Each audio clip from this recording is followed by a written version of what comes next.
तीन चार ज्ञानी पीछे बैठे ही होते हैं कि नहीं, झुकना नहीं है, वो झुकेगा, वो झुकेगी, तू क्यों झुकेगा।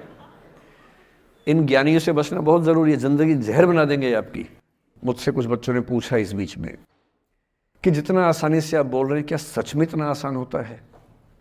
कैसे छोड़ें उन चीज़ों को जो मन पर हावी हैं, उन इमोशंस के टर्मोइल को, उन इमोशंस की इंटेंसिटी को कैसे मैनेज करें? क्या सच में इतना आसान होता है? आसान तो नहीं होता है। मेरी उम्र में आसान है, आपकी उम्र में आसान नहीं होता है। मेरी उम्र में क्यों आसान है? क्योंकि ये सारा खेल हार्मोन्स का है, ये सारा खेल केमिस्ट्री का है।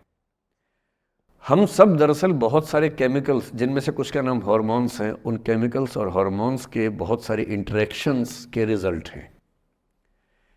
इसलिए जब कोई बच्चा जैसे छोटे बच्चे हमेशा उछलते रहते हैं, पेरेंट्स थके रहते हैं, ये इन सभी केमिस्ट्री का परिणाम है, शौक का मामला नहीं है।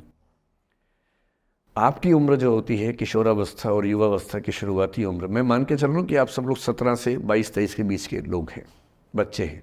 कुछ तो अभी शादी भी नहीं कर सकते होंगे, वो वाले होंगे ना, लड़के तो नहीं कर सकते होंगे भी, 21 के कहाँ हुए होंगे, तो वो वाली उम्र आप लोगों की है।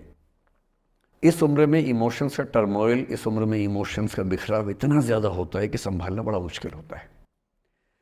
जैसे जैसे आप मैच्योर होंगे, बड़े होंगे, बूढ़े होंगे, बूढ़े और मैच्योर काफ़ी हद तक समानार्थक शब्द होते हैं। बूढ़ा आदमी आमतौर पर मैच्योर हो ही जाता है, और जो मैच्योर हो जाता है उसको लोग बुढ़ा ही बोलते हैं, चाहे वो दोस्त हो आपका। तो मैच्योर होने के बाद मैच्योरिटी के कई लक्षण हैं, 10-20 लक्षण। उनमें से एक ये है कि आपके इमोशंस में इंटेंसिटी उतनी नहीं रह जाती जितनी बचपन में होती है। मसलन कोई आपका दोस्त आपसे कुछ खराब कह दे, आप 3-4 घंटे बेचैन रहेंगे, बार बार मैसेज टाइप करेंगे, फिर डिलीट करेंगे, फिर टाइप डिलीट, वो भी टाइप डिलीट चल रहा है। एक दिन हो गया बात हुए, ना वो पढ़ पा रहे हैं, ना आप पढ़ पा रहे हैं, बेचैनी चरम पे है। अब इतना ही मामला है, नाक का सवाल है कि पहले कौन झुकेगा। सारे संबंधों में स्तर इसी बात से तय होता है कि पहले कौन झुकेगा, और जो एक आध बार झुक गया वो जिंदगी भर झुकता है उसके बाद। इससे लोग शुरू में बहुत केयरफुल होते हैं कि झुकना नहीं है। 3-4 ज्ञानी पीछे बैठे ही होते हैं कि नहीं, झुकना नहीं है, वो झुकेगा, वो झुकेगी, तू क्यों झुकेगा। इन ज्ञानियों से बचना बहुत ज़रूरी है, ज़िंदगी जहर बना देंगे आपकी। अब दोनों ईगो फाइट कर रहे हैं कि पंजा किसका गिरेगा, इस पर फाइट चल रही है। 2 दिन हो गए, 3 दिन हो गए, उसके बाद एक आध आदमी पिघल जाता है, उसको लगता है भाड़ में जाए यार, बात नहीं हो पा रही, तुम ईगो कर रहे हो। फिर वो फ़ोन मिलाता है, ये भी फ़ोन की इंतज़ार में 3 दिन से सो भी नहीं रहा बेचारा। हीरो बेशक बन ले पर बेचैन तो भाई। खटाक से फ़ोन उठता है, अब दोनों कान में फ़ोन लगा के रखिए, कोई नहीं बोल रहा, चुप। क्या बातचीत चल रही है सोचिए, एक भी शब्द नहीं, एकदम चुप।